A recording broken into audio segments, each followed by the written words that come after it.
सबसे ज़्यादा खसारे में वो इंसान है जो हक बात कहने की कुदरत रखता है लेकिन हक बात ना कहे। अगर आप दुनिया में कामयाब होना चाहते हैं तो नाकामी का इस्तकबाल करने का हौसला पैदा कीजिए।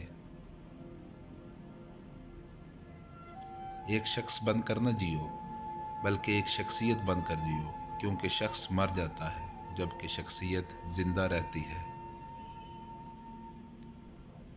जब तक महंगाई को तौहीन मज़हब करार नहीं दिया जाता, लोग बाहर नहीं निकलेंगे।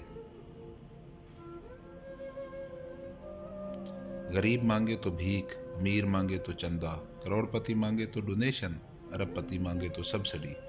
यहाँ सब अपने अपने लेवल पर मांगते हैं। अगर मुल्क को आगे बढ़ना है तो उम्र दराज जजों की नहीं, ईमानदार जजों की ज़रूरत है। रियासत वाकई माँ के जैसी बनकर तमाम ऐब छुपा लेती है, बशर्ते के बेटा मलक रियाज जैसा हो। मगरबी ममालिक में अमीरों के टैक्स से गरीब की कफालत होती है, हमारे यहाँ गरीब के टैक्स से अमीरों की कफालत होती है।